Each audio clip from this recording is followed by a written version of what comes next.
Hello everyone and welcome to the third and final part of my PS2 physical games collection.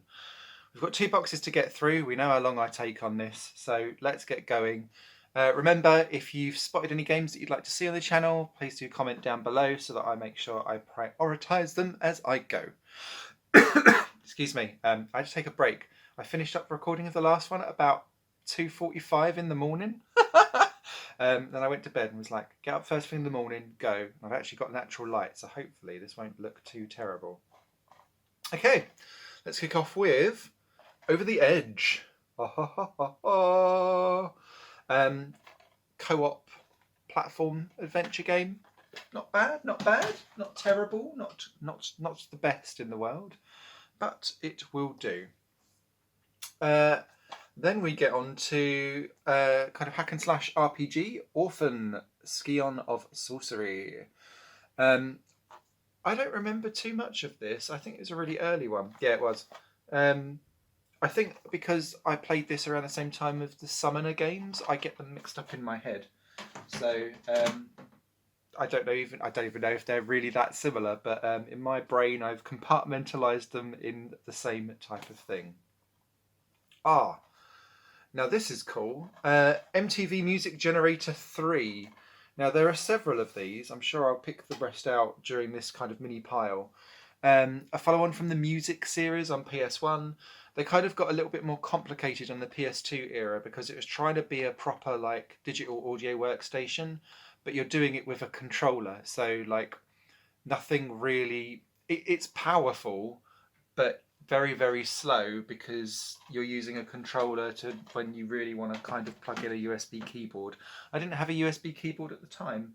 I'm not sure if it lets you do that actually. Yeah, analog sticks only, blah, blah, blah, blah. Yeah. Very powerful, not very user-friendly, intuitive. Needed some add-ons. Okay, Mr. Golf is up next. Cutesy golf game, not as good as Everybody's Golf, but not terrible actually, if from my memory serving me. I don't remember too many golf games being terrible on the PS2 era, to be fair. Then we have Neo Geo Battle Colosseum. So this was my first foray into the Neo Geo kind of fighting series. And I really like it, actually. Hidden gem, possibly. And especially with this one, total of 40 characters taken from SNK's most popular franchises. Now, I hadn't really played SNK games before this one, and that was my introduction to the series. And then because SNK kind of was like, let's release everything on PlayStation 4 cheaply, that game kind of was made me go, ooh, I wonder if they'll be good for me. And they are. So, yay. Kind of reverse engineered my way into that one. Neo Contra. Again, in my 4 for 20 range. That was a £5 I'd have bought that for pre-owned. I'm terrible at Contra games, but I really appreciate how good they are and how well made they are, even if I suck at them. So, but yeah, side-scrolling shooter, very good fun. Oh, have I got two together that I can pull out? Yes, I can. Okay, let's go racing with NASCAR. 06 Total Team Control and NASCAR 07. Now, they are both EA games. The one that stood out most for me was Team Control. And that was because whilst you was driving around as part of your team, you could then with the D-pad give instructions to your teammates in your team so that you could like gang up on people and they would actually react to what was going on around you. The fact that was going on in 2006 I think was superb, and it's one of the best NASCAR experiences that I've played on console for a while. Nothing quite beats the I'm going to go really, really old school, the NASCAR 2003 PC game from the name escapes me, but they now do iRacing. Not Pythagoras. Begins with P. Egyptology. Papyrus. There we go. Got there eventually. Okay. Talking of early on in franchises being a good introduction for me, Romance of the Three Kingdoms 8 was my first foray into that series. And what are we on now? 13, 14? It's a Koei title, so that might explain a lot. But that was my first foray into this series and the tactical battles that you've got going on there. I remember being really overwhelmed with this because it was really kind of my first grand strategy in historical Japan, and just remember being like, I'm sure I will get this eventually, and probably never will or do. Savaria Complete Edition. I'm never sure if I say that. Savaria, yeah, Complete Edition. I am quite a fan of these. Reminds me very much of. So it's like a horizontal shooter, not a vertical side-scrolling shooter, but it reminds me of the G Darius series, which is a personal favourite of mine. Not quite as good as G Darius or the Darius series, but not too far behind. And this was just to finish off on the MTV Music Generator, this is the second one. This was the one I spent most of my time on the PS2 era, along with EJ Club World that came out in the earlier series, featuring the full video of Gorillaz Clint Eastwood. That dates it. But yeah, super powerful. And the fact was with this one, I'm sure it was this one where it kind of really kicked in. You could plug in like your SingStar microphone and record your voice for audio samples and then add that into the mixes. Obviously that would then ruin your 8 megabyte memory card, but it was still worthwhile doing. Okay, what we got next? Nicktoons Attack of the Toy Bots. This is a brawler with lots of different... yeah, they are from different toons, aren't they? Because it's Nicktoons, not SpongeBob. It's the fact that SpongeBob is on the front, it's really throwing me off. I don't remember this at all. So clearly there was loads of generic kind of SpongeBob-y type cheap and cheerful knockout ones, probably cut and paste level design. But yeah, I don't remember it at all, sorry. PsyOps, the Mindgate Conspiracy. I remember being super interested and excited for this because it was about using psychokinetic powers in a adult 3D action adventure. I remember this being like heavily stylized but very clunky. Midway, that might be why. Midway kind of lost its way a little bit in the PS2 era when it kind of veered away from its mainstay titles. Ooh, this should have been in the D pile. Disney's Pirates of the Caribbean: End of the World. I remember the Pirates of the Caribbean games actually to be quite okay, especially for movie tie-in games. Was that because it was EA? No, Eurocom. I see Eurocom normally did quite decent platformers. Here's an omission. Prince of Persia Trilogy, released all together. So this contains the Two Thrones, Warrior Within, and Sands of Time. Quite why they're on that order in the back, I've got no idea. Because that's kind of going... Is that not going 2, 3, 1? Or is it 3, 2, 1? And they're trying to do like the most recent one on top. I feel like that should be the other way around. Bought from HMV. 2 for $25 or $14.99 each. Yes. Love the Prince of Persia games. Love the fact they got HD remade. Obviously they're remaking Sands of Time again for the first time ever. Like completely from scratch. Doesn't look too good, does it? But I shall reserve judgment. Here's an interesting one in my arsenal. Naval Ops Warship Gunner. So this is tactical navy warfare, and you get to control the ships, but it's all like radar stuff, and it's a bit like Battleships Gone Nuts, because the whole idea of this is that your ships are made up of like loads and loads and loads of different components, and you can basically target other pieces of ship to blow it up and injure and kind of render certain weapons obsolete when you kind of attack your enemies tactically. So yeah, really interesting concept, that one. I've just spotted the pull quote on Phantom Brave, a much underloved Koei actually RPG. Buy it for God's sakes, 9 out of 10. This has recently had kind of a sheen put over it and put onto PC on the Steam store. So Phantom Brave might be a bit more in people's knowledge and expectations. I really enjoyed it. It's like proximity based. You need to move around the map as you kind of battle in the battles in the RPG front. And I think that might have kind of made people go, I'm not sure. But it's good. It's good. As is the game series that kicked off people actually coming to my YouTube channel. So held aloft. Thank you, Parappa 1 and 2, and Lammy as well. Although that one she doesn't quite get as many views. What can I say about Parappa that I haven't already said before? Praise be to thee. Where's the third one? Continuing naval gunfare. PTO4.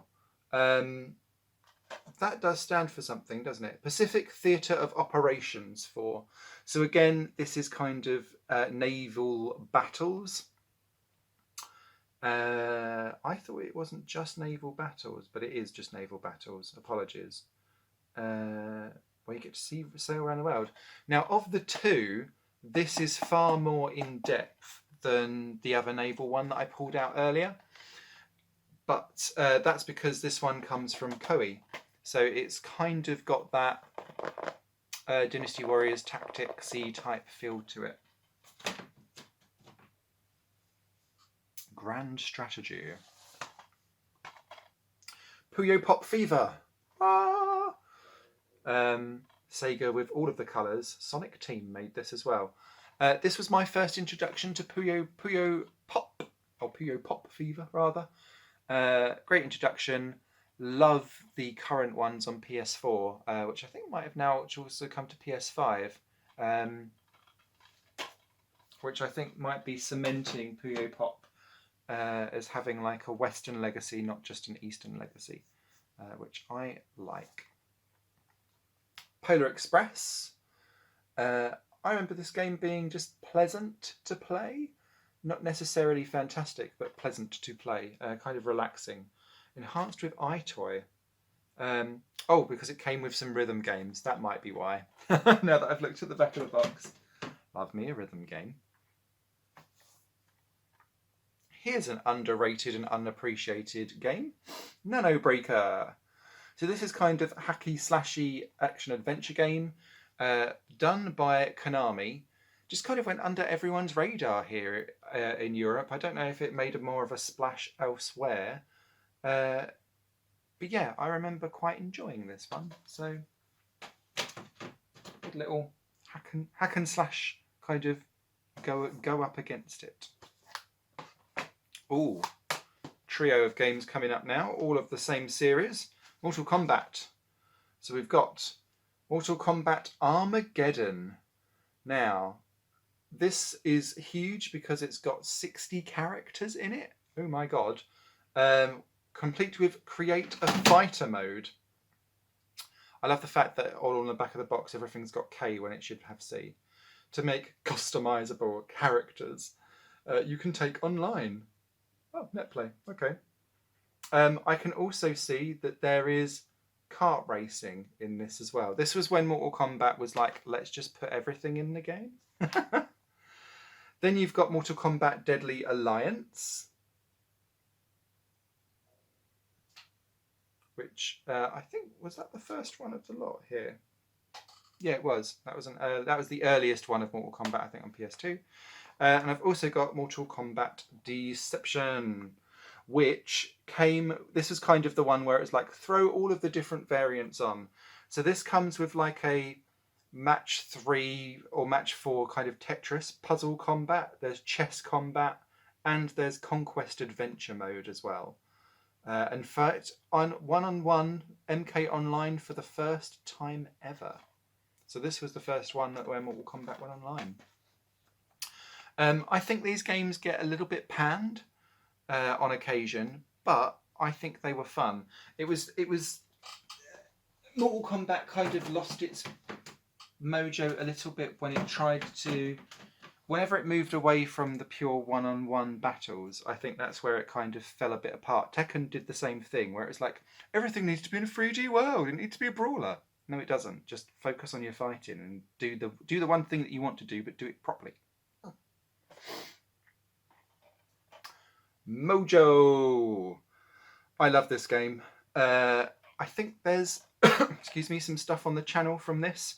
So this game is being basically HD remade on PC, because I played a demo of it and it's part of my Steam Games Festival video on there.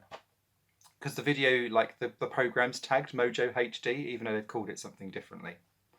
So the idea of this is that you are a ball going around needing to switch colours to smash up different coloured blocks to clear the levels. Good little platform rolling ball puzzle game. Great fun. Here's a guilty pleasure. Party Carnival! So, I've said earlier, I love mini-game collections. I just can't help myself. And this is cheap and cheerful mini-game collections. There's 40 games in all. I love on the back of the box. 200% satisfaction, 300% enjoyment. Play with your friends. They are very quick. They're all kind of like racing and jumping ones, with some crazy ones on there as well, like draw lines, mopping, go around the place and dash is literally game 29. Noodle eating contest is 30. I can't remember if I've got something on this channel around this game or not, but there needs to be, because I bet it's got a little niche following somewhere from weird people like me. PDC World Championship Darts. The darts game, it does what it says on the tin. I don't remember being really enthralled or annoyed with it. I do have some of this on the channel though. Obliterate. Not a good game. It is a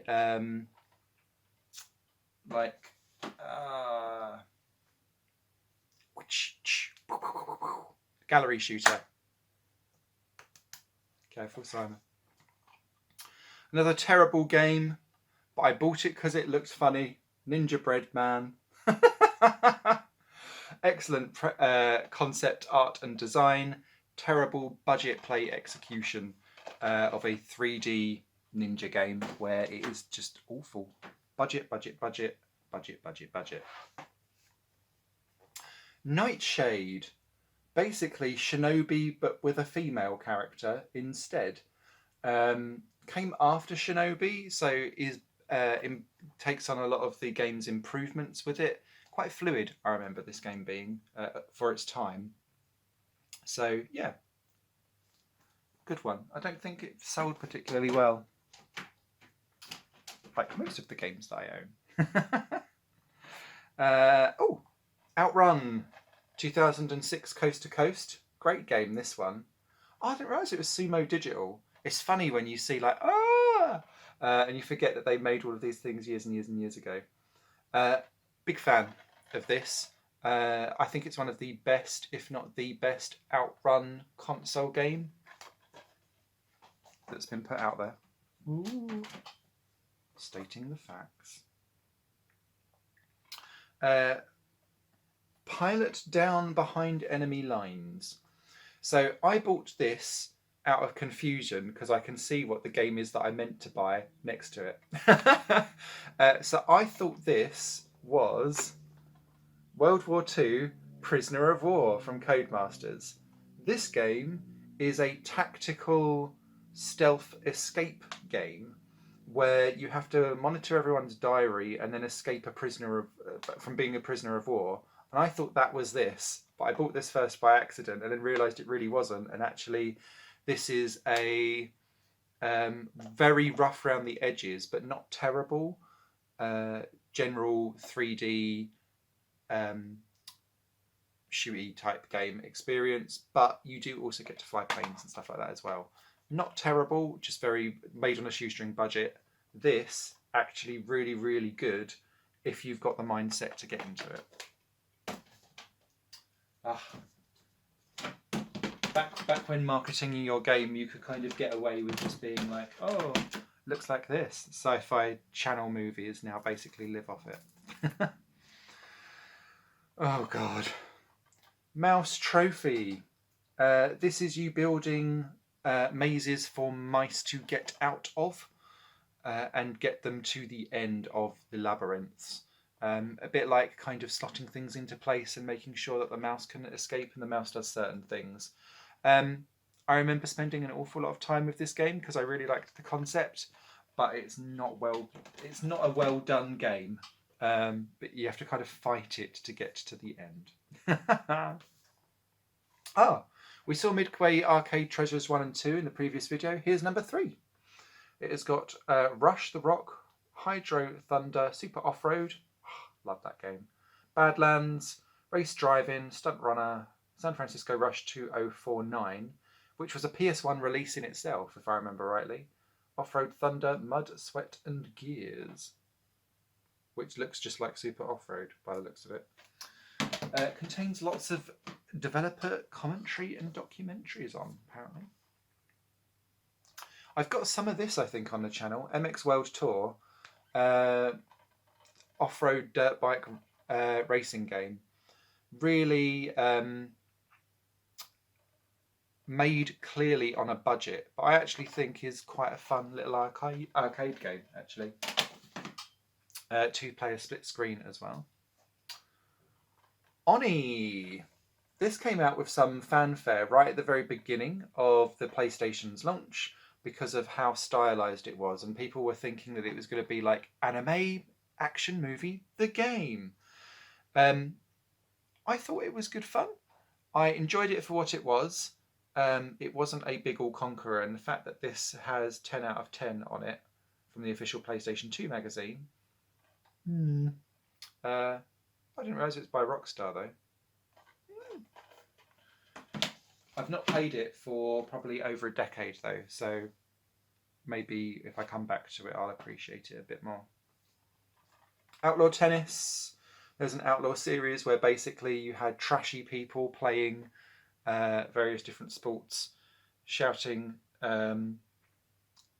profanity and wearing bikinis, basically, and probably a bit of blood thrown in for good measure. Oh yeah, contains moderate sex references. There we go. I don't remember this being particularly great. Back then I was just excited to have games that you could swear in. I was a kid, what more do you want? Onimusha! Great game, great series. With Ghost of Tsushima and Sekiro doing so well, I do wonder actually if Onimusha is due a return. Mystic Heroes, basically Dynasty Warriors cutesy edition. That's all you need to know about that one. It's quite good fun though, but it has that same kind of Moorish, just keep hacking and slashing for the best. The Mummy, Tomb of the Dragon Emperor. Made by Sierra. It reminds me very much of the Indiana Jones games. Later on down the line, kind of follows the same kind of format, same layout, same graphical design, same puzzle type and everything. So that works quite nicely. What doesn't work quite so nicely is The Mummy Returns. Not made by Sierra, and it shows, quite frankly. Also, just because I've just seen it on the back, I don't know if you can see that there. The Scorpion King looks like someone's just gone and he's smashed his face on some concrete. But then we all remember the CGI version of The Rock in that movie. Oh, it's CGI early on has not aged well. Practical effects and miniatures are king and queen. Aha! Mortal Kombat Shaolin Monks. So this was where Liu Kang and Kano go off on their own little adventure, and it's fine, but it's a 3D brawler, and it doesn't hold up nearly as well as like the 2D going up against each other. But good fun to have, and co-op as well. KO-OP, of course, because it's Mortal Kombat. Ooh. Myst 3 Exile. Oh, you're in exile from me. I remember this game very well. And that's because, so exclusive extras, exclusive features, you're allowed to use the USB mouse for PlayStation 2, but this also comes with hint guide for the game itself, the Prima strategy guide. I'm sure it doesn't tell you the whole game. No, it takes you up to it takes you to the start of chapter 2. Jeez, thanks Prima. And then you've got the actual game itself. Grand.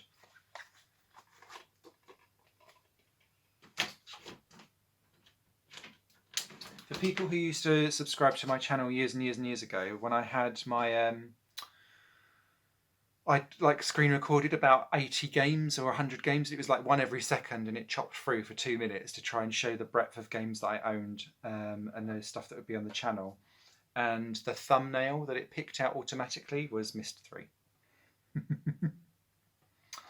Okay, I've not opened this one yet because it's a brand new game that I never knew existed, and I picked this one up towards the end of last year. It's called Monster Lab. Crazy experiments, extreme combat, over 100 million monster combinations.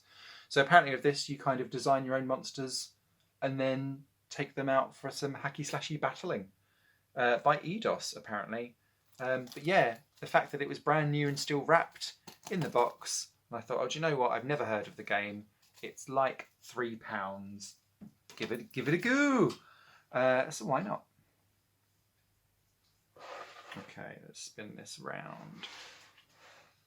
Aha, I spot a series that I can pull together. We've already had Onimusha 1. There's Onimusha 2. Multiple characters. Again, more excellent ninjaing going on. And then to round off the set, I have the limited edition of Onimusha 3. Which just seems to come in a... Right, it says it includes the making of DVD. Bear with me. Can I get this out of the box without the box going a bit weird? Yes, I can. Jean Reno and Takeshi Kaneshiro. Yep, and there it is. We have the making of DVD in there alongside the actual game itself, which is grand. Oh, and a little mini menu there. Now I remember. I'll have to see if I can rip that making of DVD. I'm sure that will provide some great insight for some people around how they made the game. Outlaw Volleyball, not great. Same with Outlaw Tennis, quite frankly. And then we've also got Onimusha Blade Warriors. Oh! So this is the one that no one kind of remembers. It came out kind of alongside-ish Onimusha 3 here. And yeah, it's a kind of... I remember you can play up to 4 players with it, but it's not quite Onimusha as you know it, is all I will say to that. Reminds me more of a 4-player co-op RPG. Okami.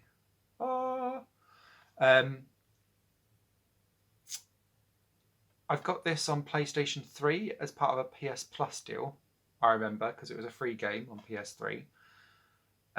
Then they re-released it kind of like as an Okami HD upscale on PS4.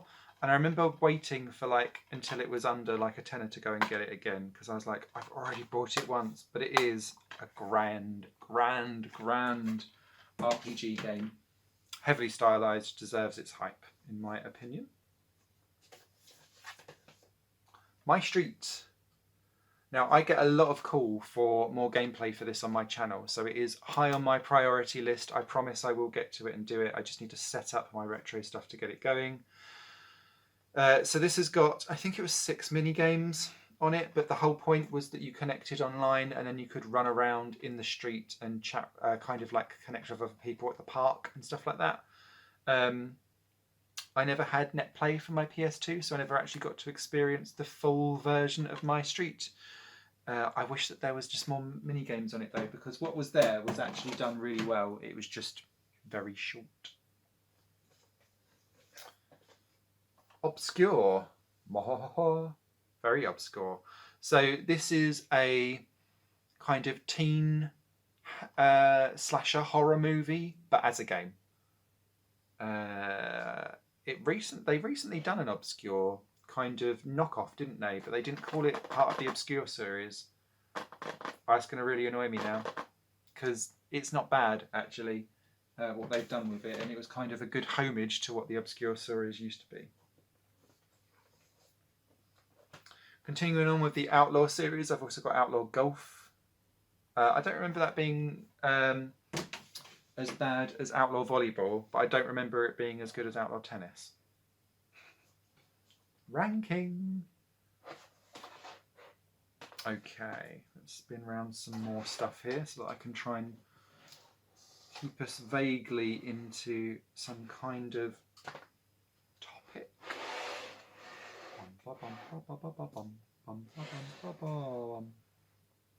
Yeah, no, we're on to R's. P's and R's if I don't do those. So let's just finish off these. So we've got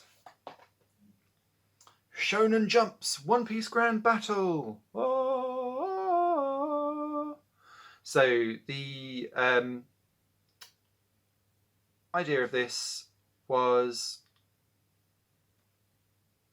kind of, is this an actual fighting game rather than an actual, I can't remember it. I played so many One Piece games now because they really milked it on PS3, didn't they? I can't remember what that one actually is now. Oh well. Too many One Piece games. Muppets Party Carnival. This is an all-time favourite. One of my favourite minigame collection games ever made. This regularly today. I love it to bits. Yay.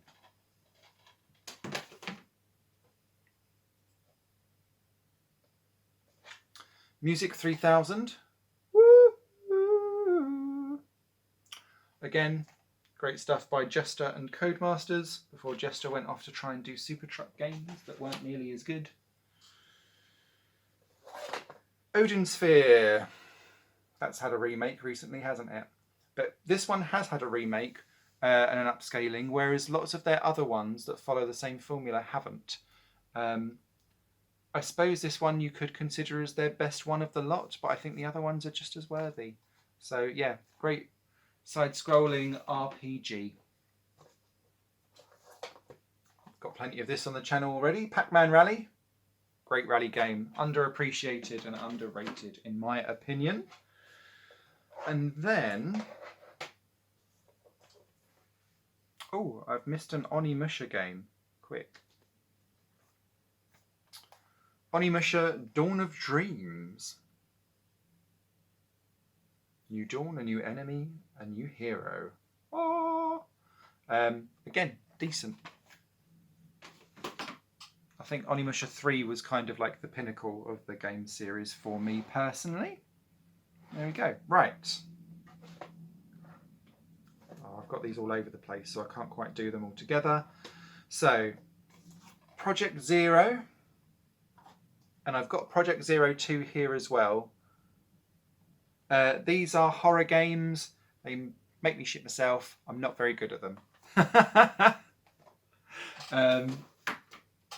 Really well done. So you have to basically watch the ghosts come through on a camera and like snap them for you to kind of survive, which is exactly what you don't do in paparazzi. This is basically perving on girls and taking photos of them. The budget game. Who knew? Project Eden. I don't remember too much of this. I think I remember it as a Time Splitters clone.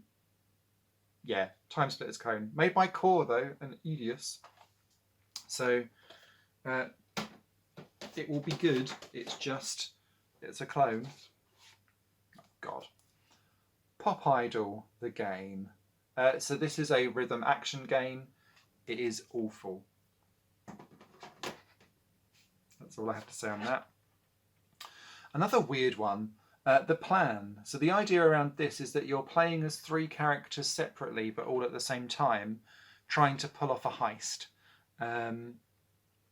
Unique premise, really clunky execution because it had no budget.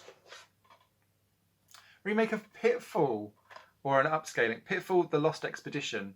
I quite liked this because it kind of sends up the original Pitfall game and makes it good fun of it. Psychonauts. Yay! We all love Psychonauts, don't we? I think that's one of those games that is universally like applauded. This one isn't. Puzzle Party. 10 very simple mini games. All of them are available to play in 2 players, and they're all kind of board gamey-ish. So yeah, 10 party games again. Oh, that's why it's got Phoenix on. Oh, I don't mean to bash developers, but they were the worst developer on PlayStation 2 and 1. Okay. Peter Jackson's The Lion King? Oh! Peter Jackson's King Kong, official video game of the movie. What a long title. So the whole point of this was that you could play as humans and as Kong, and then kind of switch around between the 2.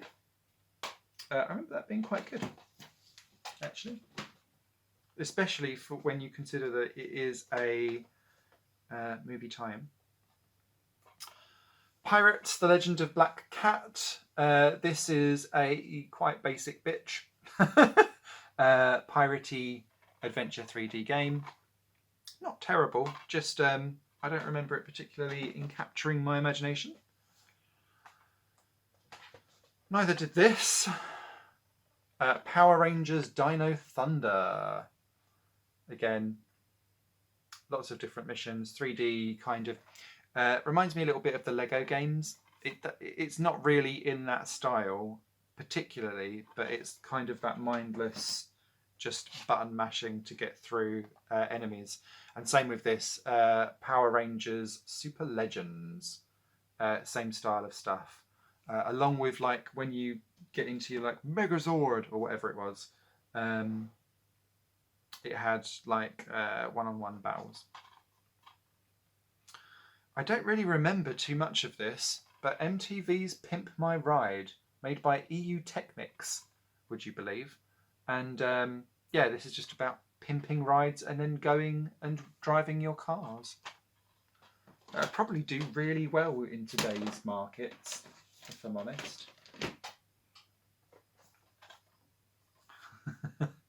So, when I used to have game trailers on my channel, the most viewed video that I ever put up was of this game, Playboy the Mansion. So it's basically slutty Sims because you just wanted to get everyone to bang, basically. That YouTube trailer had over 1 million views before it had to be taken down in order for me to monetize my channel. It later then turned out I didn't need to take it down. So maybe at a later point I might go around all of my PlayStation magazine demo discs where I pulled all of those video trailers from and re-upload them again. And then just because When you used to monetize your YouTube channel, you had to monetize everything or nothing, and it didn't give you the option of being able to say, I don't want to monetize these videos. You had to kind of do it manually. YouTube didn't really follow that through, and I was worried that I was going to end up in some kind of weird, like, legal dispute. Silly me. I should have realised that the world is crooked. So I deleted them. And cost myself, I think it was about 3 million views total. So whenever I'm like, I've reached blah blah views, I always add I think it's 3.2 million views that I lost in like one day. So I always kind of add it back onto my total to make me feel good. Here's a really fucked up game. Rule of Rose. So this is a survival horror game. Again, another one where I've had to import it in from France because the UK release didn't happen properly. It's really weird. This is like a proper strange and scary and creepy Japanese horror movie as a game. Okay, I don't want to get onto S's just yet. Project 03. The Tormented. I do like the Project Zero series. I'm just too scared and chicken shit to play them. Puzzle Quest, Challenge of the Warlords. Great game. The PS3 kind of version of this is inferior to the PS2 version. Why? I don't know. But this is, for me, this is the ultimate edition against anything else that they've put out elsewhere. I don't know why. Weird. This is janky. The Powerpuff Girls Relish Rampage. Again, cartoony brawler. Meh. Not great. Primal's decent though. I remember this being touted as like this was going to be an absolute game changer because they'd motion captured in the acting. I remember watching like promos showing that they'd orchestrated all of the music and all of that stuff. Sadly, some of the actual gameplay elements are quite wooden, but this was touted as being like the vampiric takeover for Tomb Raider. And although it didn't quite reach those heights, I still think it's a good game. Panzerfront Ulft B. Tank battles. Rough around the edges, very bare bones in its presentation, but quite deep tactical depth if you want it. Okay. Persona 3 Fez. Followed by Persona 4 on PlayStation 2. Now I know lots of people have Persona 4 on the Vita. That was a big thing. This comes with an original soundtrack select CD as well. And what's really interesting with these, because it's been dropped since. If you look on the covers for these, it's got Shin Megami Tensei, or Tensei, sorry, up on the front. So, but you don't really see that included in anything Persona-y these days. So, Grand Games. I have a funny feeling I've never completed 4. Getting those unsubscribers straight in. I'm sure. I'll get in the box. Fine, you can go there. Okay, we're getting there for this section, or this box rather. Sorry it's taking so long. Okay, we've then got... I'm missing one. Yeah, we'll get there. Pac-Man World 2 and Pac-Man World 3. That's because Pac-Man World 1, I think, is on PlayStation 1. These are underrated, great, proper old school platform games that I just really love. Big salutes to the Pac-Man World games. I think they were underappreciated absolute gems. Next up, we've got another duo going on. This was Capcom getting into Gran Turismo, but they were on bikes. So you had Tourist Trophy, but Capcom did Riding Spirits instead. I don't think they landed nearly as well as Tourist Trophy because I see that getting referred to much more than Riding Spirits 1 and 2. These are still decent games. Very enjoyable. I've not played them for ages though. Keeping on the riding spirit, Riding Star, an equestrian game. Which isn't too bad. I like the fact that different sports would get games on, so that's why I would do them. This is terrible. Roller Coaster World. I've been spoilt now as well with Planet Coaster and all of that stuff, so that makes that game look even and play even worse. Rayman Raving Rabbids. Oh yes, great game. I think that's on my channel. It's the kind of game I'd put on the channel. Minigame galore. Roadkill, kind of gory twisted metal, I guess is probably a good way to call that. That flew under the radar. I thought Roadkill was a good game.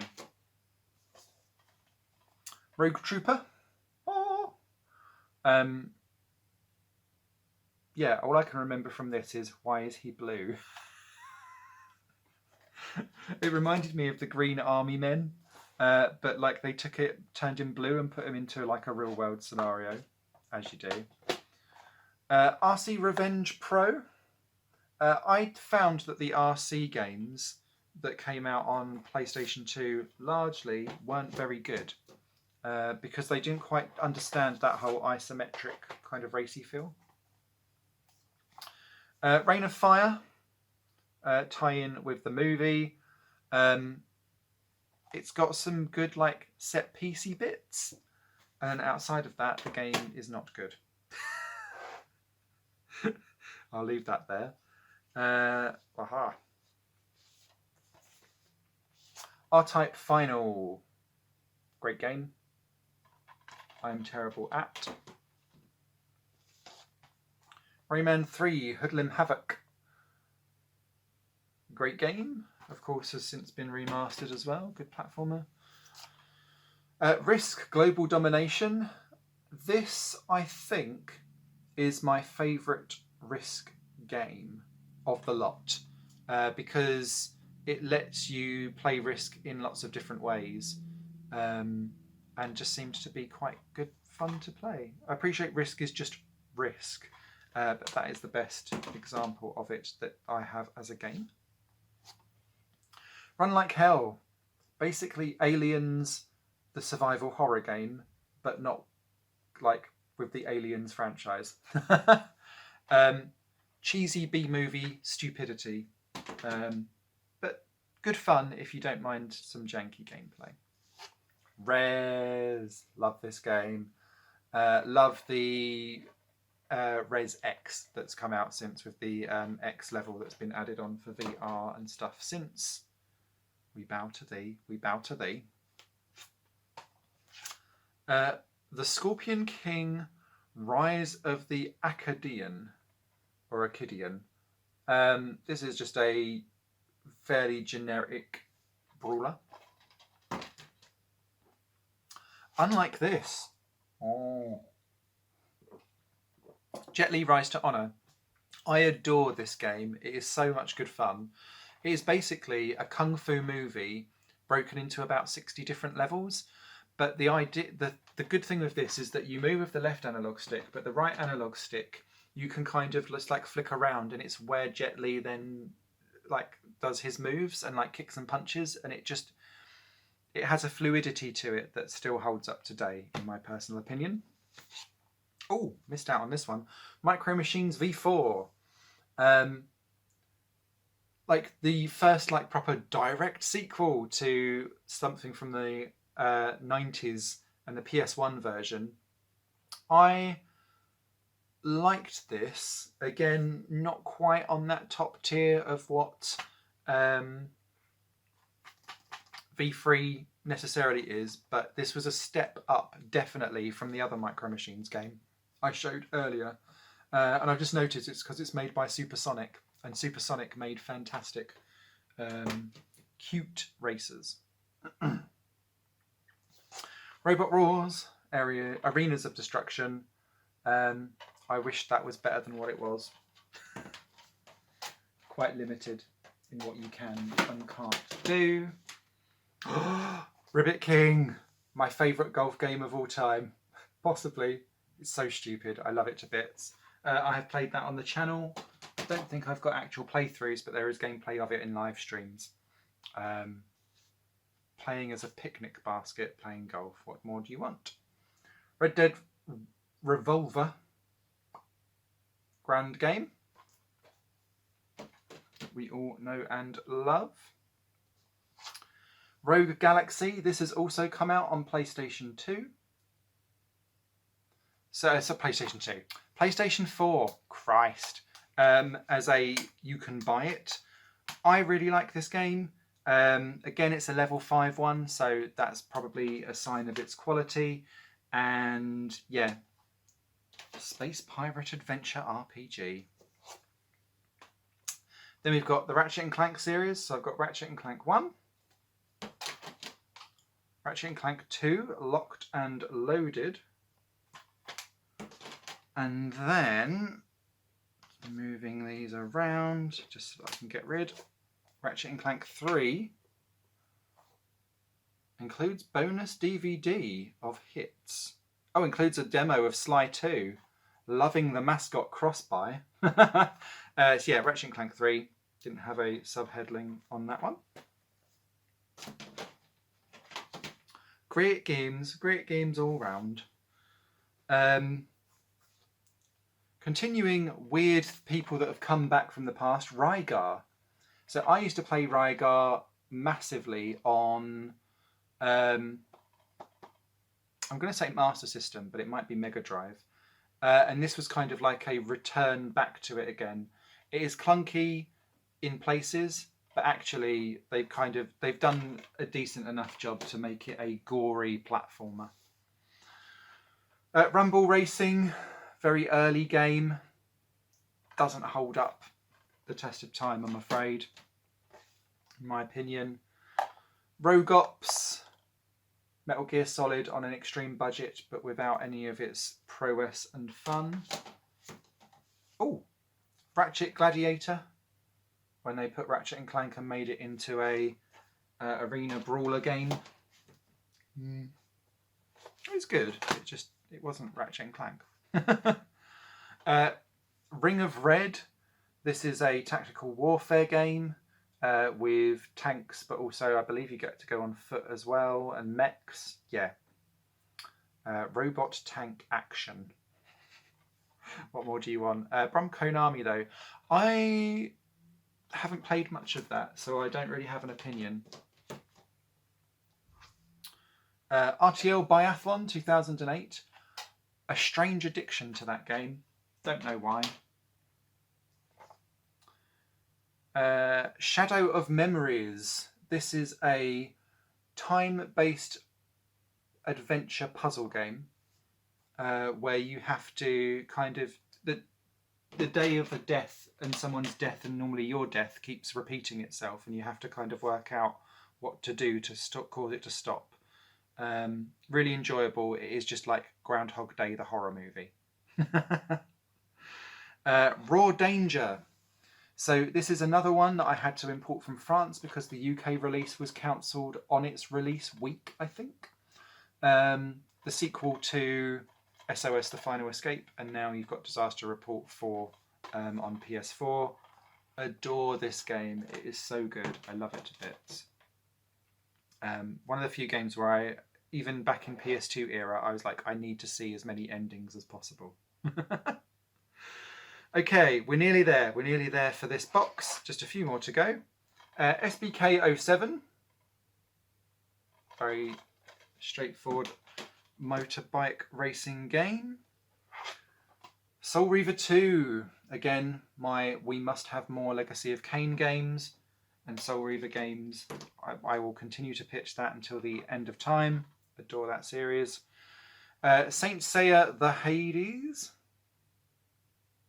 Again, very similar to its... it's not Dynasty Warriors, but it's Arena Combat, isn't it? And that game series just hasn't changed over time at all, has it?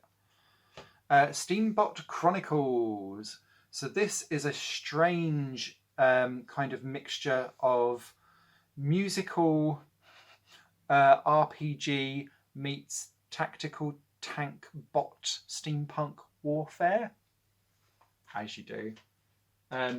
Quite a unique mashup, which I think is why I like it. We've then got, not got the other one there, SSX on Tour. I think a step down from SSX Tricky and 3, but still good.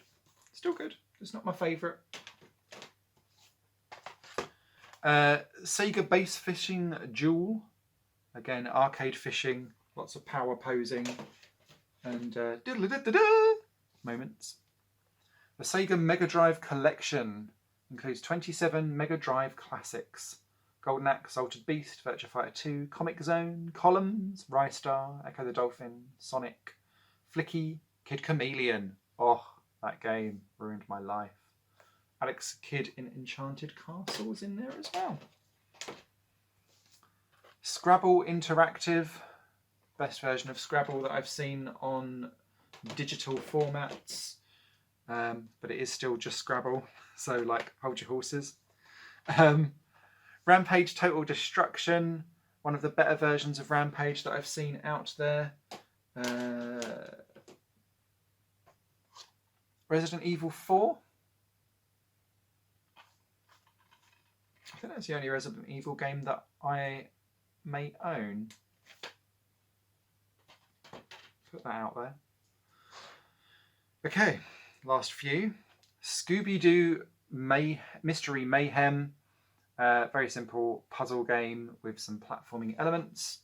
Very cute though. Scooby looking chonky. Salt Lake 2002. Again, ATD, which was the publishers for a lot of these kind of early 2000 Olympic games, were great at giving you good graphics. They were not great at giving you loads of different events. And it was always the Winter Olympics that suffered the most. I always feel like if you can do the downhill, you can do the slalom and the giant slalom and Super G. Don't just give you like one and be like, oh, that's all the skiing events done. Variety, plus. Second Sight. Again, this is, I think we had Psyops earlier on. Second Sight is the much better version of that game. Very enjoyable, bloody and gory, nitty gritty prison escape. Shadow of the Colossus. Original cardboard box. Has this got anything specific inside? I think it might have some, yeah, it's got some. So just showing there, we've got the kind of two-tier thing, but it also has still got the postcards, which are very dark actually, and kind of, oh, upside down. 1, 2, 3, and 4. Very cute. I always get worried about the cardboard box kind of eco packaging, because every time you pull it in and out, can you see it kind of like slightly dents the side? And I'm like, I must admit, I rather struggled with the PS2 version of Shadow of the Colossus. I know and I love the fact that it exists as a game. I also realise that I am terrible at it and cannot play it. Oh, I've not put the instruction manual in. Let me leave that there. Talking of other special editions, Silent Hill 2.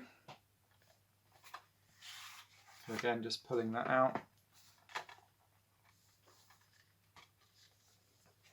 So this comes with, and I'm sure I've got some of this on the channel already. So this comes with a bonus DVD disc. Of all lots of extra behind the scenes footage, and basically like all of the E3 trailers and stuff like that of the promotion of the game, less around the actual behind the scenes stuff. Although if I remember rightly, and I think it's on the Silent Hill 2 one, they had a Silent Hill experience and they kind of take you inside and show you around. Sylphied, The Lost Planet, good little arcade shooter. which I also believe is available on PlayStation 3. Then we have the most expensive game I've ever bought on PlayStation 2, Space Channel 5 Part 2. So the story behind this is that they cancelled the launch, I think 1 day after release in the UK. And so it was like a aborted launch. And so only a few UK copies kick about. And this was one. So I purchased it for £61.99p. What was I doing with my life? And think, back then in the mid-2000s, that was like 2.5 days probably worth of my money of working. So yeah, this is a prized possession of mine, and the absolute limit of what I would ever pay for a game, but it was the fact that it was rare. So forgive me world. And then just to round off this box, Shadow Hearts 1 and Shadow Hearts 3. We saw 2 earlier. I adore the Shadow Hearts series. It's one of my favourite RPG series of them all. I long for a Shadow Hearts comeback. So yeah, that's that box over. One more box to go. We're going to get there. We're going to do it. We're going to finish. Okay, we're on the last bundle. Thank you so much for anyone that was interested in any of this. And please do just let us know if you are interested in seeing some of these games on the channel. So we'll start off with, what a cover. Super Buster Move. That has nothing to do with the match-free bubbling, but there we go. It's in. Next up is a very cheap and cheerful fighter, Spectral vs. Generation. It's an Idea Factory game that was ported over from Midas. So again, that's where Midas kind of would pick up a relatively kind of niche and weird and wonderful game and give it a go. Ski Racing 2006, not a good game. I'll leave that there. Very rough around the edges, that one.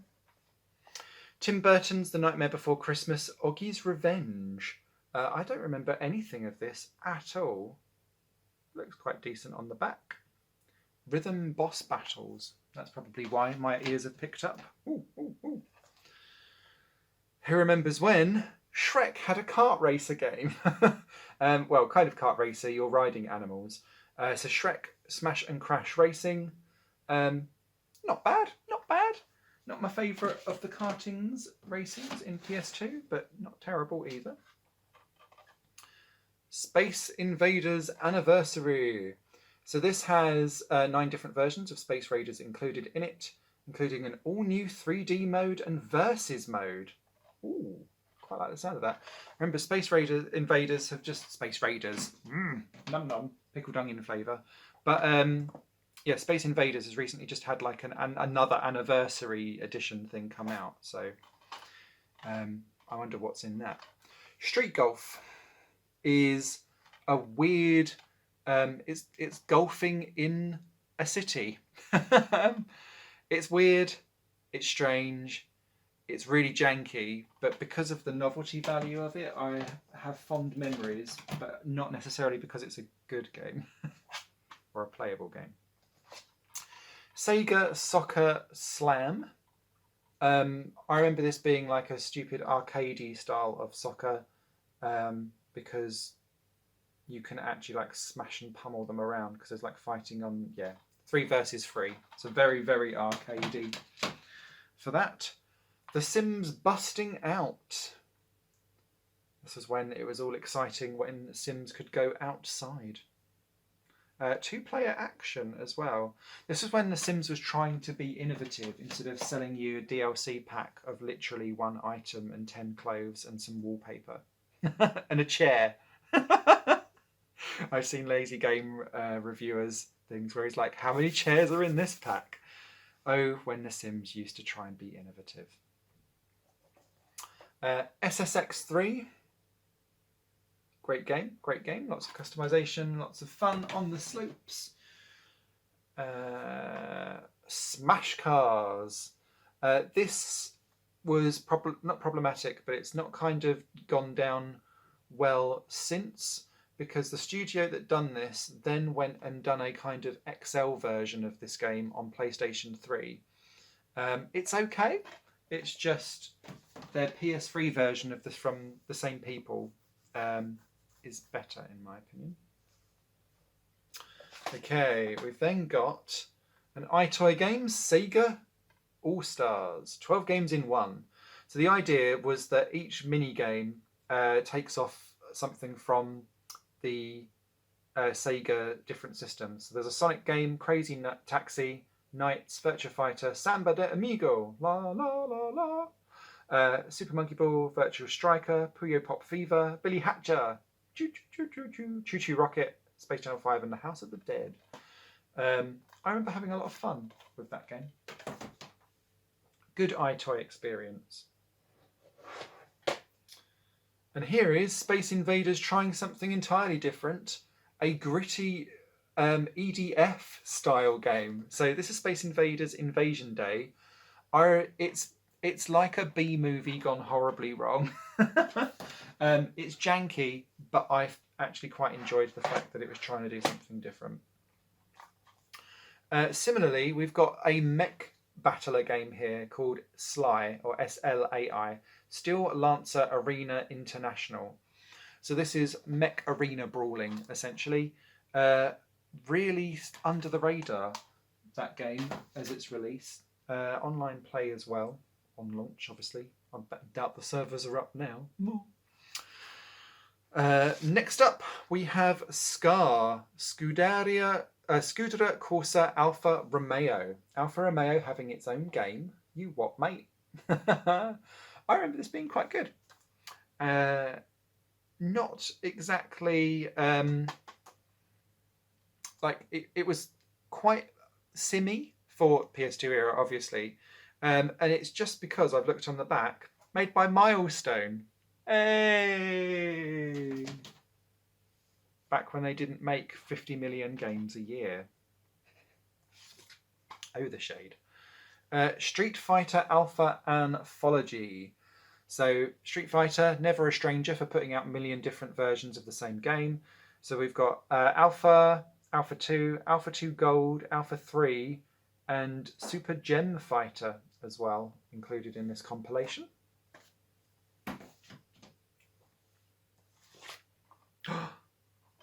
So, Swing Away Golf. I really like this game. I don't think it's got a huge fan base. But Everybody's Golf took ages to get onto PlayStation 2. So this Swing Away Golf was basically all we had for years. And I think it done a good job. So there. Silent Hill 3. With the superb Mary Elizabeth McGlenn doing vocals for fantastic soundtrack from Akira Yamaoka. I've got more associations with the soundtracks now than I have with the games, which might be slightly problematic. Then we have, and I'll just pull them both out together whilst I can see them both, Spider-Man 2, followed by Spider-Man 3, which I got in 5 for 10. Crikey. £2.50 for Spider-Man 3, I think is a good deal. The Spider-Man games were generally very good, actually. Although it wasn't until the most recent ones where you had that freedom of being able to really fly around everywhere and go nuts. So, yay for that. Star Wars Starfighter. I don't remember being particularly enamoured with that game. But I think that's more about me and the genres of games that I like more than anything else. I was probably more enamoured with Star Wars Super Bombad Racing. Kart racing, Star Wars style. Not superb, not terrible. Another kind of movie-ish tie-in for a movie that no one bothered with, Space Chimps. 2.5D action adventure platformer game. Bit meh. Very meh. Super Monkey Ball Adventure. The only Monkey Ball game that came to PS2, I believe. Traveller's Tales as well. Good fun. my introduction to the Monkey Ball series because I didn't own a Sega Dreamcast. SNK versus Capcom, SVC Chaos. Again, good little fighter game. Getting me into the SNK world. Then we have... immediately I can prove myself wrong. Sorry. Super Monkey Ball Deluxe. I've also got that as well. Although, what I will say is that it includes monkey tennis, monkey bowling, and monkey football. I can also see monkey canoeing and monkey racing. So it's one of those ones where I think it's let's throw everything at it to try and launch the series. Splattermaster. I've already got some of this, I believe, on the channel. It is a Halloween-themed hack and slash brawler. Silent Hill 4, The Room. I didn't really enjoy that game very much. I've not played it probably since I first played it and got my way through it. I found it a bit of a slog. But maybe I can kind of, if I go back to it, I'll have less of a harsh time. I think because I so loved Silent Hill 2, and although I didn't click quite immediately with Silent Hill 3, I really got into that game as well. Silent Hill Origins. I didn't buy that new because I didn't like Silent Hill 4, The Room, very much. Origins is okay. Not bad, not bad, not bad. I was just looking for the other Silent Hill game, but I don't have it to hand. What I do have, though, is Soul Calibur 2. Love that game to bits. I think that could be my favourite Soul Calibur game because of how fluid and responsive and quick and easy it is. Soul Calibur 3 gives you much more to do, but I think is only slightly more wooden. And therefore kind of... It's why I always preferred Tekken 2 to Tekken 3. And then the Tekken Tag tournaments, because it was all about the ease and fluidity rather than having to like really think about what you're doing. Okay, we're getting there. Yeah, let's go for some of these. There it is. Silent Hill Shattered Memory. Ooh, careful. There we go. Oh, she's a bit frosty, isn't she? Poor girl. I quite like this. I like the fact that they were doing themes, and then I know they kind of went on the PS3 for Downpour and stuff like that, but once you've explored a town, there's only so many ways that you can recreate it without having to change something fundamental. So, yeah. Love this game. Sledstorm. So there's also a Sledstorm on PS1, which I also adore, but this is just as good as well. Really enjoyable. Again, EA Big. I was a big fan of their games, and that one was no exception. Great arcade racer. Smarties Meltdown. Oh dear. Not so good. Featuring Dave Benson Phillips as the voice of Big Blue. Am I supposed to know who that is? Don't know. But yeah, not a good platformer is all I will say. It'll be that kind of game where everyone's like, oh, that's my childhood. I remember how terrible that was. Ruined my life. And then I'll be like, oh, now I have to play it and put it on the channel. Star Wars Racer Revenge. A much more grown-up version of Super Bombad Racing. I don't think the Star Wars racer games really done very well. I think they was trying to go for like speed more than actual fun. Like show off the technical prowess, but then that made it look like dog's poo. The original Summoner, we saw Summoner 2 earlier on. Summoner 2 is much better than Summoner 1, in my opinion. I think. Anyway, which one of them is way better than the other one. It's been a while since I played them. But yeah, good fun. The Spiderwick Chronicles. Very simple. movie tie-in platform and slashy style game. And what I mean by slashy is it just means that there's loads of enemies everywhere and you just have to kind of hack your way through relatively mindlessly. Okay. Then we've got Sonic Riders. Oh, this is Sonic doing essentially jet skiing and hoverboarding as a racing game. Not bad.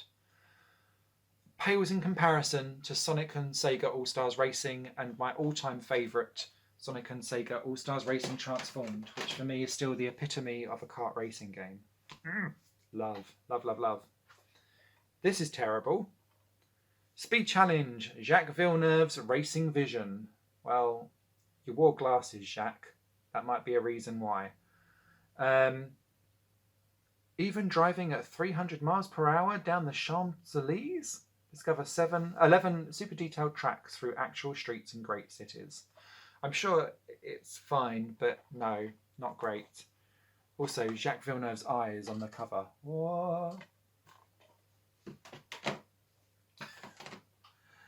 I was super disappointed with that game. Speed Kings. So I came to this thinking, oh, this will be Road Rashy-esque. And it kind of is, but it also isn't at the same time. It's like Road Rash meets Burnout, but not as good as either, because you have to kind of avoid the traffic. Probably got more in common actually now with runner games. The original Stuntman. Great game. Making your own little chases. Good fun.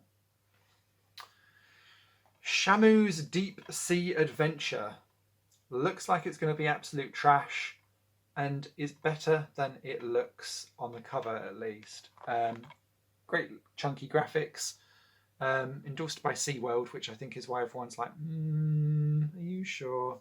But I think I just like chilled out, fun, stupid, cute, and chonky, relaxing games. I wonder why it's got Brixworth Play. Brixworth Play Scheme is written on the front of this. Shifters. Janky, kind of melee combat style game. I remember not enjoying it. Which is why I don't have much to say. Shrek Super Slam. So this is an arena brawler, up to 4 players. Melee combat in an arena. Good fun, actually, for just a quick fire battler.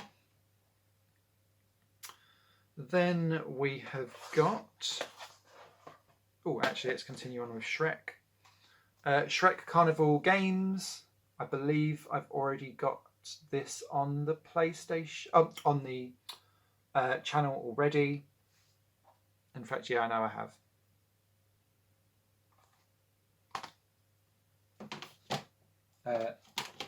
Not top tier minigame collections. That's all I'll say for that. It's good though. It's just it clearly doesn't have a budget. Spider-Man, Friend or Foe? 2-player co-op adventuring. Defeat famous villains and turn them into allies. That was the trick behind that one. Again, Spider-Man does lots with its franchise that loads and loads of other superhero games I think could just learn a lot from by just putting spins on things. Oh, I really like this game, but it was basically what shut EA big down Shocks.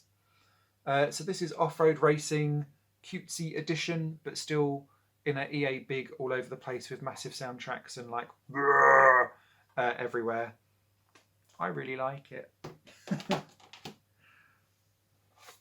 Oh. Shrek the Third. Again, based on the equally weak movie, is an equally weak game. There is some good mini games. It doesn't look too bad. It's lightweight. Smash Court Tennis Pro Tournament. All I wanted from this was Anna Kournikovas Smash Court Tennis from PS1, but just with great graphics. And this kind of gives that, but it's not nearly like... It's not as arcadey. The whole point of Anna Kournikova's Smash Court Tennis on PS1 is just... It was gameplay of tennis distilled down to perfection, and that I was hoping just for prettier graphics and the same gameplay, and it's not. Get over it, Simon. Okay. SpongeBob SquarePants and Friends Unite. Again, I don't really remember too much of this. This was towards the end of the PS2's lifespan, where these types of games came out for SpongeBob and Co. and Nicktoons very regularly, and they all kind of blend into one for me, unless it's the minigame collection one, which is next. I've just spotted it. Let me pull that out. Lights, Camera, Pants. Love that. Great game. Stupid minigame fun. You know I love the minigames. Ooh. What's next? Stellar Deuce, The Gate of Eternity. So this is an Atlas RPG that I think has just gone completely unnoticed and unloved everywhere. Yeah, it's a bit difficult to get to grips with. Yes, it's a tactical RPG where you've got to move around the battlefield and muck about. And I think Atlas has kind of moved away from that now, which is why that's been consigned to the doldrums of history. Okay, what we got? Sword of Destiny. This is by Rising Games. Ancient Chinese. Big bad dragons need to be killed, basically, for that. Oh, I love this game, though. Sphinx and the Cursed Mummy. Great, proper, like... When, in the late 90s, you used to be able to get, like, mascot-styled platform adventure games with, like, comedic, comic enemies and big baddies. Not everything needed to be, like, hanging off the world and being gritty, but you could still get away with like a single curse word and be like, oh, we're being edgy. That's proper good old style classic platform mascot gaming, as I would call it. Keeping up with mascots, we've got Spyro, A Hero's Tale. I remember this one being quite good. It does bring along several other characters to the game as well. So you've got Hunter, Sergeant Bird, Sparks and Blinks. And you control all 5 characters. Again, Eurocom were pumping out Spyro games. No one was seemingly buying them nearly as much though. But I thought that they were good. They were just not like 10 out of 10 games. They were like 7 to 8 out of 10 games. Which is still good. Still good. Sonic Mega Collection Plus. Yes! This has got Sonic 1, 2, 3, Sonic and Knuckles, Sonic 3D Flicky's Island, Sonic the Hedgehog Spinball, Dr. Robotnik's Mean Bean Machine, and then Game Gear games, Sonic Chaos, Drift, Labyrinth, Blast, and unlockable Sega memorabilia. How is a Sonic game 12 plus? What kind of world were we living in? We've then got Sonic Gems Collection, which includes Sonic CD, Sonic Fighters, Sonic R, Spinball, Triple Trouble, Drift 2, Sky Patrol, Tails, that is, and Tails Adventures, and Sonic 2. Hundreds of unlockables to discover along the way. Good to know. Okay, Surf's Up. When in doubt, if you can't make an actual platform game, make a surfing game instead. That's what it says on the tin. Will not change your life. Next up, I've got the 2 Siberia games. Siberia 1 and 2. 3 came out on the last gen, well, current gen for me, PS4, which I've got. These are also on PS3 as well, if you're interested and you still got that. I don't think they've aged very well, but they were janky to begin with.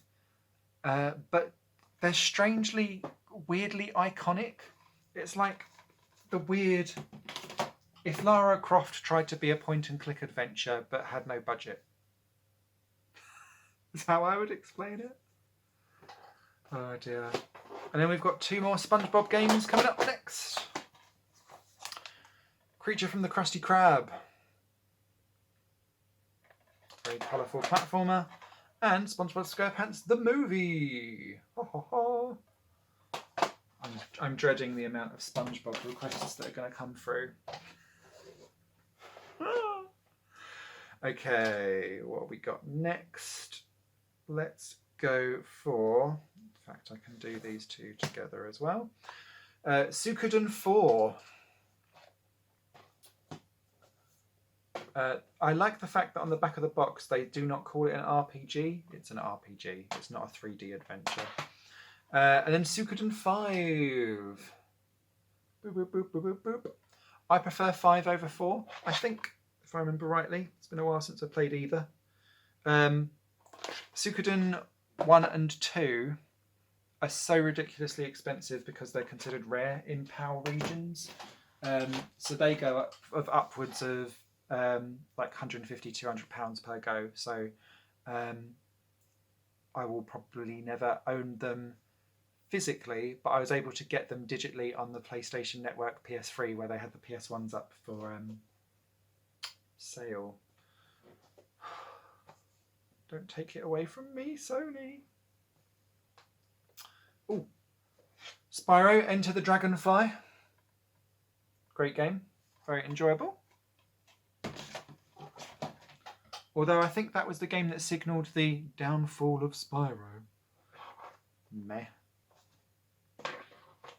Okay, I'm trying to pull them together, but I don't think I can do it properly, so let's just go nuts. We have...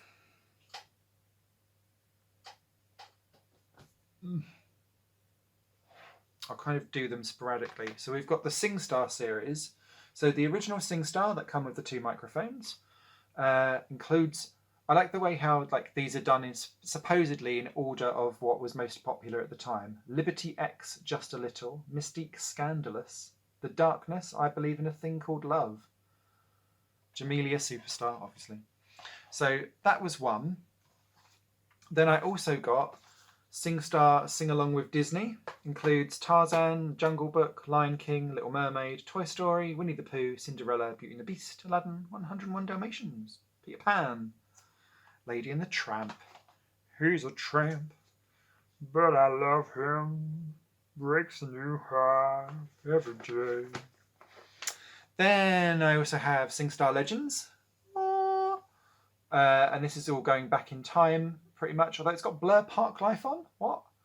The Monkees, The Police, Righteous Brothers, Rolling Stones, U2, Tina Turner. What's love got to do with it? Also got the Whitney Houston. Oh, it's The Greatest Love of All. No, it's not the...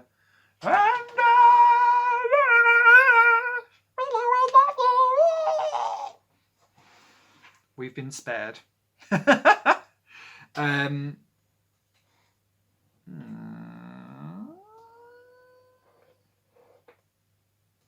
Then, I was just eyeing it up, SingStar Party. So this is Party Tunes, apparently. Although it's got Dido on it. She's not Party. Jesus Christ, what are you going to do? Massive suicide. Spandau Ballet, Gold. Sonny and Cher, Scissor Sisters, Pink, Maroon 5, Little Richard, Kylie Minogue. All your standards, which is fine. I thought I had at least another one before I pull out this next one to cap off my ridiculousness of SingStar buying. Yeah, now I can see them here now, sorry. Me trying to be organised. Then I've got SingStar 80s. Oh yes. Kate Bush, Running Up That Hill. Classic. Love the Kate Bush. Simply the Best. Wham. The Pretenders, The Cure, Just Like Heaven. Madonna, Material Girl. Then SingStar 90s. Natalie Imbruglia, REM, Radiohead, Nick Cave, Lisa Loeb, Crash Test Dummies. Oh, the 90s were so much better for pop, weren't they? Cranberries. Zombie, zombie, zombie. And then I saved this one to last of the SingStar series because I remember when I bought it, my mum went, "What the hell have you done?" And I was like, "It's my mummy, my mummy, my money mummy." SingStar, Bollywood. Never seen a Bollywood movie in my life up to that point. Just used to put it on, just dance around a little bit. I'm a sad child. I was lonely. I had no friends. Still don't really. That's my SingStar collection. It doesn't get any better on the PS3 as well. I know that the store is shut now, but yeah, I've got several on the PS3. I'm a bit of a SingStar freak. Until they ruined it on PlayStation 4 by making it not kind of sync up properly, and then I just dropped it. It dropped off my radar because it was terrible. Way to ruin a series. Back on the SpongeBob. SpongeBob, Revenge of the Flying Dutchman. Decent enough. They all kind of match the muchness of SpongeBob games, I find. Any more SpongeBob before I move on? Yes. SpongeBob and Friends, The Battle for Volcano Island. Again, this is one of those cookie cutter brawler ones. I bought all of these super cheap for like £2-3 each, which is why I'm not precious about the fact that they all seem to be exactly the same game, just with slightly different level layouts. Oh dear. Okay. Then we can move on to... Or can we? Right, let's do this one next. Star Ocean Till the End of Time. Oh my god, the grinding of this RPG made me cry. Fantastic game in there somewhere. Just, I would have liked 40 hours less grinding, please. That has been re-released as like a HD on PlayStation 4, actually. And it's quite often 50% off. And at that kind of price, I would absolutely recommend. Definitely. Good game. Star Ocean, I think, slightly underappreciated series over in the Western worlds, I would say. Okay. Next up, we've got the Spy Hunter 1. You saw Spy Hunter 2 earlier on. That's the first one by Midway. Okay. I think the sequel was better.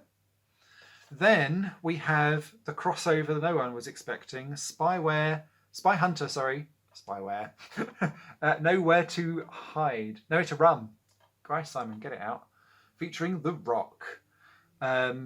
Yes, it is a Fast and Furious movie wrapped up as a Spy Hunter game. Good fun. Star Wars Battlefront. One of the more enjoyable shooter games that I own, in my personal feeling. The Simpsons Road Rage. All-time classic, that, isn't it? I think everyone remembers that from their childhood. Simpsons was banned in my household, so I never really got to watch it. So me being able to own the game was my way of getting around that. The Simpsons game, I promise you I did not pay $32.99 for it. As you can see, kind of pre-owned bit on the back. Yeah. It's all right. It's not the best thing in the world, but not bad for a movie tie-in. Then, talking of movie tie-ins, we've also got Shrek 2, which I don't think was too bad, actually, if I'm perfectly honest. Better than Shrek the Third. We've also got the original Space Channel 5. Ooh la la! Great rhythm action game. The new VR one that's come out is great, but very, very, very, very short. Completed it in about 25 minutes. Tops. But the Space Channel games have always been short.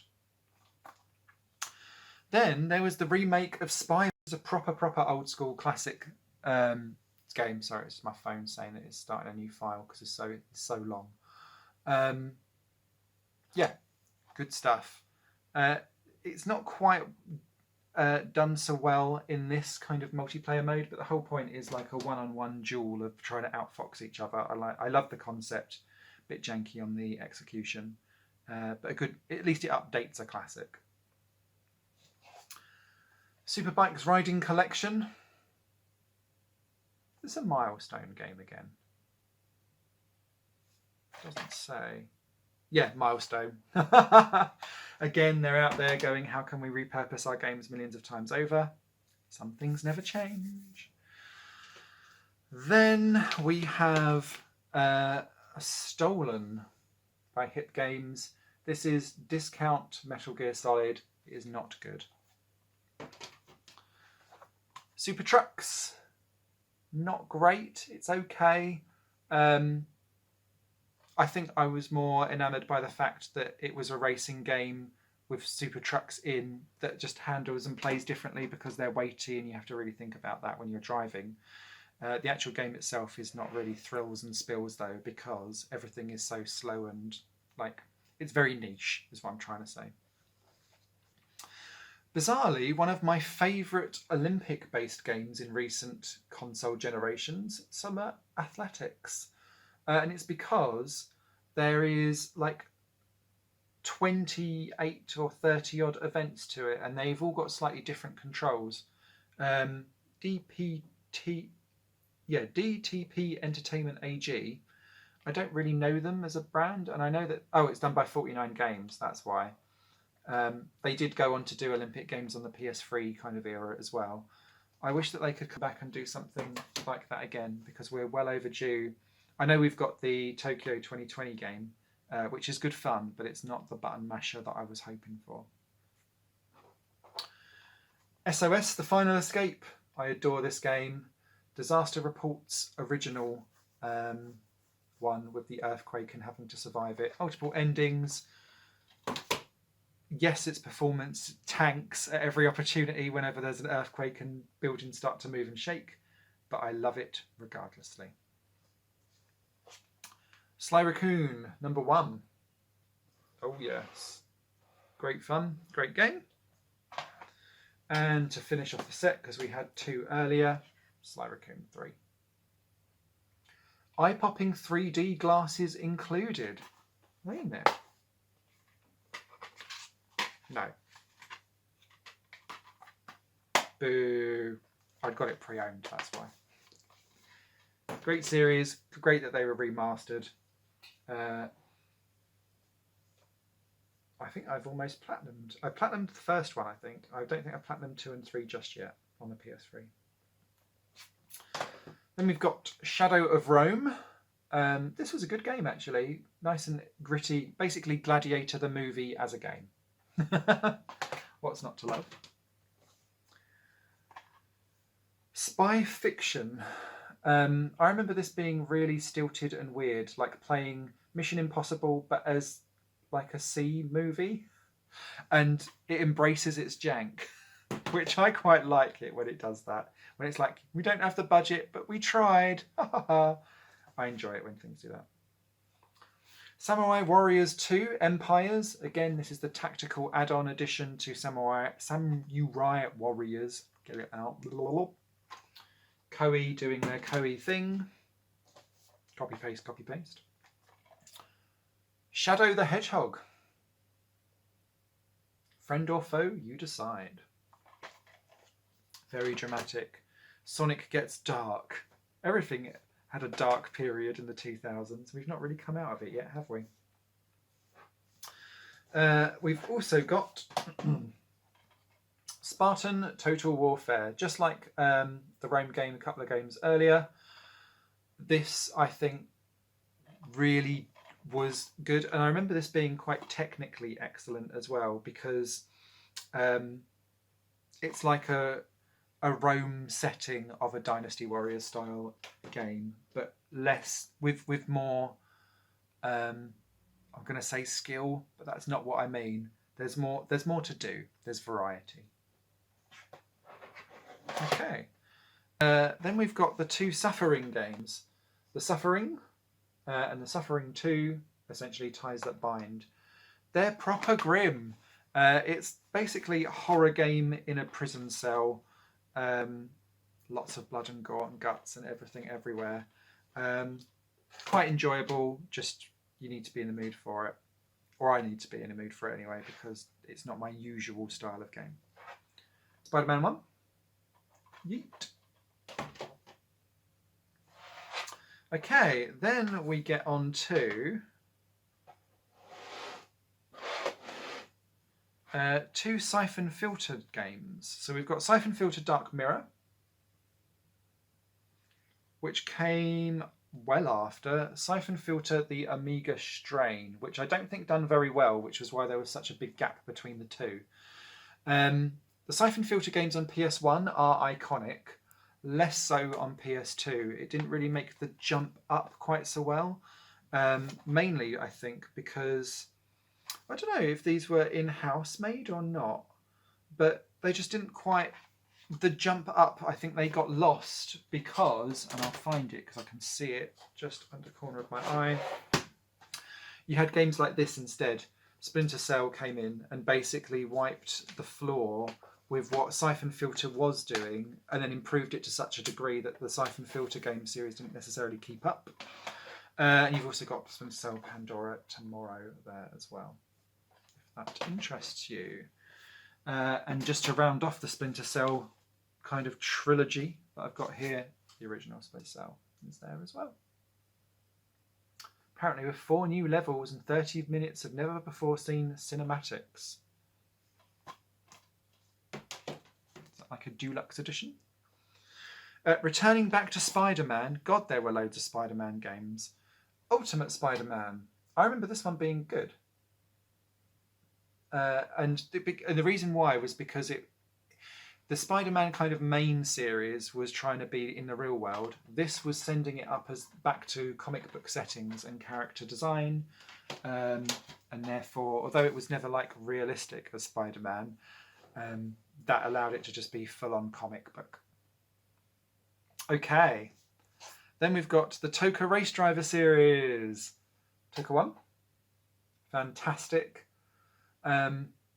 Still a better story than Devon Butler. Toka Race Driver 2, fantastic game.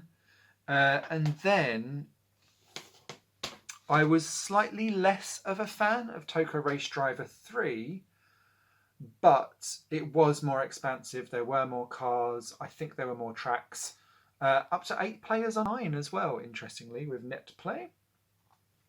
So technically, that was probably the better game. I think I preferred the driving physics of number 2. Seems to be a running theme for me. Like 2, they seem to make things more fluid and better. Then 3, they're like, no, let's sim it up a bit. And then they kind of sim it to make it wooden, not simmy. Maybe my opinion will change when I go back to them. Another duo up next.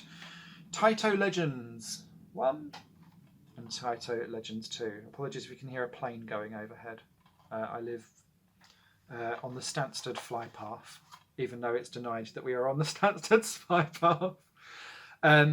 There is an absolute crap ton of games across these two things. I was always thinking of these in like the Midway Classics and stuff. I could just make them a series where I just play a little bit of each of the game, just so that you can get a real look back at gaming history and enjoy yourselves, hopefully. Okie dokie. Then we've got Tony Hawk's Pro Skater 3. Nice. Great game. Teen Titans. Not a great game. This is basically like the Marvel Alliance games, but kids version. Really unique for the PS2 era, but less unique now that they seem to pump one out a year. A Tour de France game. Now, I have really fond memories of this because of how interesting and unique this was as a game at the time. I bet it doesn't stand the test of time now when I look back at it, because those games have become yearly cycles and a franchise. The Transformers, the game, which was essentially of the movie. I remember that being quite good.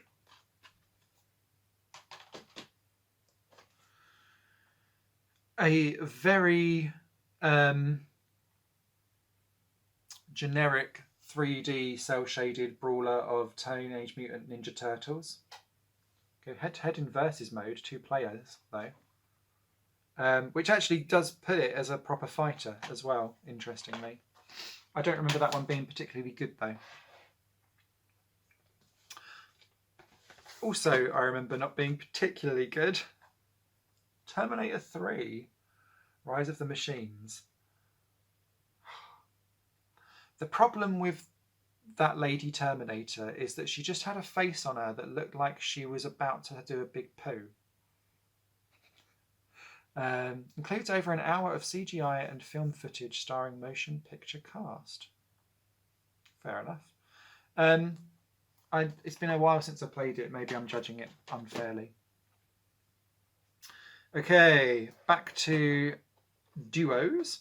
And we've got the Shin Megami Tensei series coming up. So you saw Digital Devil Saga 1. I have Digital Devil Saga 2. This is also one of the more expensive games that I remember buying like after the PS2 had been out for a long time and we was in the PS3 era. So I thought that came with a soundtrack CD, but no, it's come with postcards and stuff like that. So yeah, the whole kind of thing around this game was that I didn't know that this game even existed until halfway through the PS3 era. So another Atlas RPG. They go up in price so quickly. I think it was under 50 quid, but again, proper max limit of what I'm ever prepared to pay. And then we've got Shin Megami Tensei's Lucifer's Call, which stars Dante from Devil May Cry in it. Another great RPG. I did know that this one existed and got it at a much more reasonable, normal price. Whew. Okay, the last Teenage Mutant Ninja Turtle game. God, there was loads of these. Teenage Mutant Ninja Turtles 2 Battle Nexus. This series reminds me very much of like Golden Axe and Double Dragon. It's like that kind of top-down, not isometric, but not really. It's 3D, but kind of you're looking down from above. Just kind of pressing a few buttons, unleashing some moves, walking through like a side-scrolly street. Next up, I think it's the last minigame collection I've got here left. Shrek Super Party. I really like this one. Good game. Not quite rivaling Muppet Party Cruise, but not far off. Up there with some of my favourites. Then we've got the Thrillville series. So this was what Frontier was doing before they went to do like Planet Coaster and Planet Zoo. So you was able to build your theme parks on Thrillville and Thrillville Off the Rails. Off the Rails is the better one of the two. It's the sequel. But the idea is that everything that you built, you could pretty much then ride and use them for mini games. So you could then walk around your own park, play the mini games, and have your own like 4-player mini game carnival going around. Really great idea, which they've carried through because obviously you can ride the rides that you build as in Planet Coaster and Planet Zoo and all of that stuff. So the antithesis of it, or the beginnings of it, was all back there. Next up, we have... I thought I had Tourist Trophy 2 as well. Maybe not. But we've got Tourist Trophy 1 here. Oh! So this is Polyphony Digital taking a break from Gran Turismo and going, let's do the same thing but with bikes. Very good. Lesser known, obviously, but very good. Then we've got the Sonic Heroes game. Oh, Sonic Heroes! Trying to make 3D Sonic work. And this is one of the better examples of it working. It takes a real mind shift to go from 2D to 3D with Sonic. This was its best example for quite some time, and then it went down a dark path. But Sonic Heroes, I think, actually works quite well. And the speed of it at the time, I remember being like, ooh. Tom and Jerry, War of the Whiskers. I wished that this game was better than what it was. It's a bit janky and not well put together, sadly. And again, I believe based on a movie. Then we've got Twisted Metal Black. Great game. Deserves some love. I think it's been kind of forgotten about in the Twisted Metal series. Again, people associate it with the PS1 era, but Twisted Metal Black for me is kind of the great moment of it. And of course, the PS3 one was quite good as well. Then we've got Trapped, which I think is now... I've always thought that this was kind of part of the Kagero's Deception kind of train, which then became the Deception series on PlayStation 3 and 4. So Trapped is kind of like an early version of that. So the idea is that you set up traps in dungeons and in rooms so that you can then kill your enemies without actually having to go anywhere near them. Really interesting concept. They are really rough around the edges kind of put together, because Tecmo do that with lots of their games. Great ideas. They just don't have the budget to make the executions of them all. But I really enjoyed it. The Thing. I remember this being a creepy ass game, actually. And it's because with The Thing, the whole idea was that it was supposed to be different each time you played. So whoever had The Thing would necessarily not be the same on each playthrough. Which is great to see those kinds of game mechanics starting to be born into games at that time. Then, right at the end now, we have got the 2 Thai games. Ty the Tasmanian Tiger. These are great classic mascot platforming games. I thoroughly approve of Thai 1 and on Thai 2. Bush Rescue. I believe there's a 3 and a 4 now for Thai. Because I think I've got 4 on PC. I don't know where 3 is though, or what it came out on, or if I have it. I'm assuming I don't if I'm asking that question. We've then got a trilogy here of Tak. So Tak and the Power of Juju came first. Another great mascot game. Tak 2, The Staff of Dreams, I remember being pretty damn fantastic. So the idea of this was that you was able to morph into... you'd use the power of your juju to morph into animals, basically, so that you could then use their skills. And then Tak and the Guardians of Gross then brought in co-op, essentially. Really great trilogy, underappreciated, underrepresented, and underloved, frankly, in my world. And then I've saved a series that's loved to my heart till last, and it's Tekken. Tekken 4 includes a bonus DVD disc of showreel footage. Oh, it's a demo disc, more than actually it being Tekken related. Really, really enjoyed Tekken 4. I preferred Tekken Tag Tournament, but great stuff. And then Tekken 5, I feel like is, because it kind of came out like at the latter end of the PlayStation 2 cycle, I don't think it gets nearly as much love in the series as what it needs. Especially when you consider what Tekken 6 then became, which I kind of I didn't really gel so much with Tekken 6. The problem with this is that it's trying to do, or maybe the problem, it's trying to do too much of lots of different things, but you can access Tekken 1, 2 and 3 in the arcade extras behind the scenes. So this was kind of the start of really bringing everyone along for the ride. So yay for Tekken 5. And that, you'll be delighted to know, is my PS2 gaming collection. I do have about 6 or 7 PS2 games that I've downloaded on the PlayStation Network. The main one that I'll pull out from that, I think, is Tulip, which is a PlayStation 2 Japanese game. alongside the original Katamari Damacy as well, are the two that kind of spring out from the top of my head. So yeah, let us know. Any of those you want to see, pop them down below. If you just have comments about the collection in general, please pop them down. Always happy to chat and be nostalgic. And thank you so much for watching. I know this was a massive slog. I didn't expect this to be like many hours long, but I have a lot of games. I had a lot to say. So cheers, everyone. Have a rest and a break. You deserve it. I'm certainly going to. Bye.